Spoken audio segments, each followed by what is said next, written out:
Alors là, je vais vous parler d'un groupe qui m'a littéralement redonné envie d'écouter de la K-pop comme je le faisais avant, puisque on va parler d'un groupe de cette génération-là, parce qu'on va parler de Kiss of Life.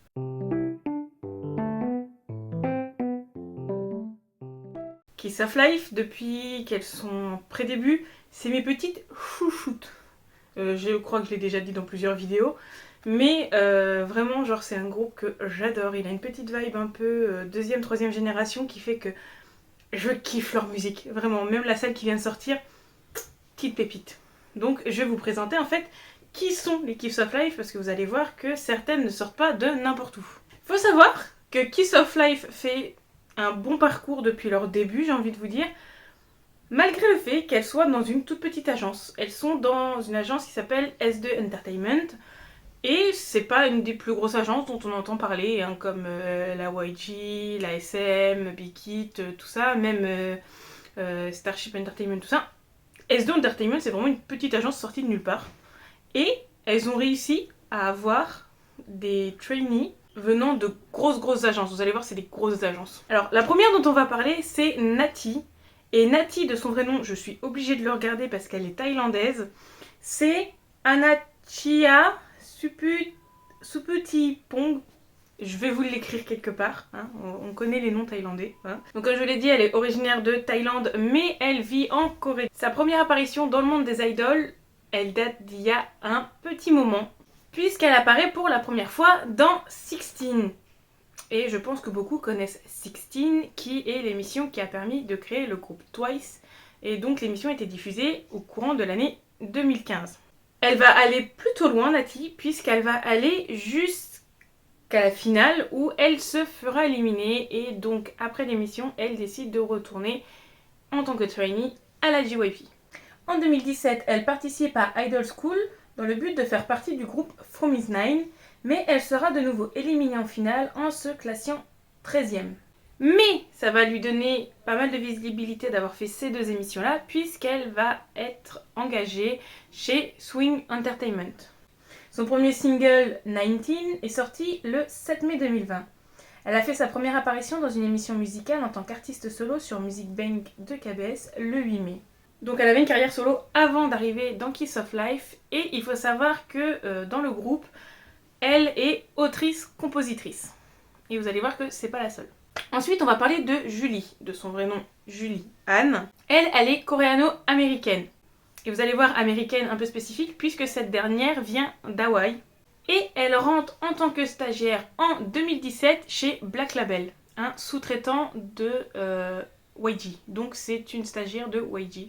En décembre 2022, elle apparaît dans un documentaire de la BBC avec Annel, Natty et Belle, avec une autre stagiaire dont on ne connaît pas le nom. Et déjà à partir de ce moment-là, elles sont annoncées comme les membres du futur groupe de S2 Entertainment.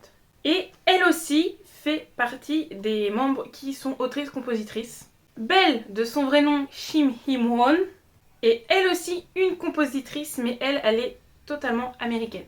Elle a fait ses premières apparitions télévisées très tôt, notamment dans le Global Junior Show de SBS en 2012 et dans Star Family Song de Channel A en 2013. Dès 17 ans, elle va commencer à composer ses propres musiques qu'elle va mettre sur SoundCloud et Instagram. Elle rejoint le Song Camp de la SM, où elle a ensuite travaillé en tant qu'autrice-compositrice. Elle a participé à la composition de musiques telles que Le Seraphim, Purple Kiss. Elle est aussi également créditée dans les chœurs de la chanson Unforgiven de Le Seraphim, et ça je l'ai appris en faisant cette vidéo-là et j'étais en mode waouh. La dernière dont on va parler, c'est Annel. Et c'est la seule qui sort un peu de nulle part, puisque avant d'apparaître dans le documentaire de la BBC en même temps que les autres, Annel, elle fait pas vraiment parler d'elle. C'est comme ça, on la découvre justement dans ce documentaire-là. Et on sait juste elle a voulu devenir idol en fait en voyant les Sista performer à un match de sport, je sais plus lequel, de son frère. Mais Annel est vraiment la seule dont on parle pas vraiment avant de découvrir Kiss of Life. Et maintenant, si on se concentre un peu plus sur le groupe, Pour commencer, le nom du groupe reflète leur ambition de donner un nouveau souffle à l'industrie musicale avec leur musique et leur charme. En référence à leur nom, le concept du groupe tourne autour de différentes étapes de la vie, en particulier l'adolescence et le début de l'âge adulte. En décembre 2022, quand on revient à l'annonce de Kiss of Life, en décembre 2022, SD Entertainment se dit prêt à lancer son nouveau groupe de filles. Et plus tard, en février 2023, les gens vont découvrir que SD Entertainment a déposé le brevet de marque pour Kiss of Life. Le 12 mai, SD Entertainment sort un premier teaser pour la présentation du groupe. Le 15 mai, Nati a été révélée comme la première membre, suivie de Belle le 16 mai, Julie le 17 mai et Annel le 18 mai. Depuis, nous avons eu le droit à 2 mini-albums qui s'appellent donc Kiss of Life et Born to XX. Faut pas que je me trompe avec Born to Be de Izzy. Et c'est un fait qui est un peu surprenant, c'est que dès leur premier mini-album, chaque membre a eu le droit à son solo. Donc si je me souviens bien, il y a eu Sugarcoat, Kitty Cat et les deux autres je ne sais plus. Mais en tout cas, chaque membre, dès leur premier mini-album, a eu le droit à un solo, ce qui fait qu'on a pu découvrir un peu les vibes de chacune des membres, leur style de musique. Et je trouve que c'est pas mal, parce que comme ça on découvre un peu et on peut un peu plus se faire une idée de ce que va donner le groupe, autant en solo que ensemble. Le 15 mars, le groupe a publié un teaser pour son premier album single, Midas Touch, dont la sortie est prévue le 3 avril. Midas Touch, c'est une pépite, genre grosse vibe 3ème génération. Et après ça, ils choisissent de sortir un single numérique qui a permis aux membres et au groupe d'avoir leur première victoire, puisque c'est tout simplement Sticky, voilà. Et ça a été le son qui a beaucoup tourné cet été. Et là, dernièrement, c'est pour vous dire, là, au moment où je tourne, logiquement, je reçois mon album aujourd'hui, mais le 15 octobre, c'est ça, le groupe a sorti son album Lose Yourself avec Get Loud. Et là, ça a une vibe un petit peu...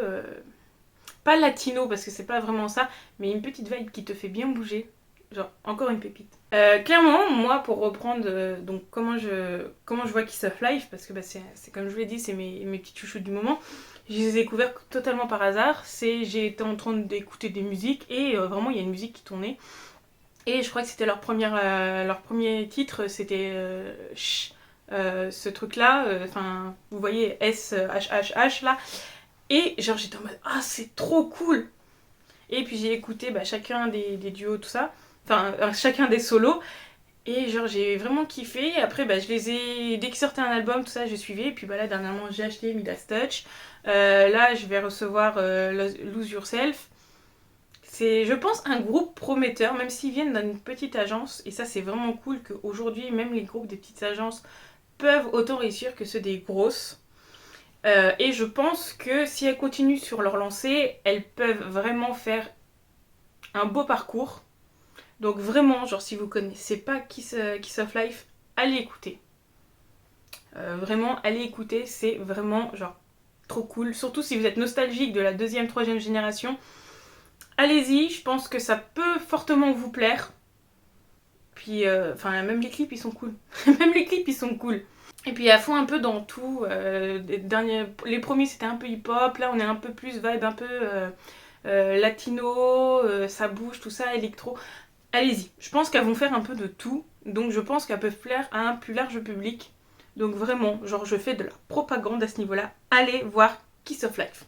Du coup, on arrive à la fin de cette courte vidéo. Si vous connaissez Kiss of Life, n'hésitez pas à me donner votre avis de ce que vous pensez de ce groupe-là en commentaire. Sinon, si vous connaissez pas, foncez. Allez-y, encore. C'est une obligation.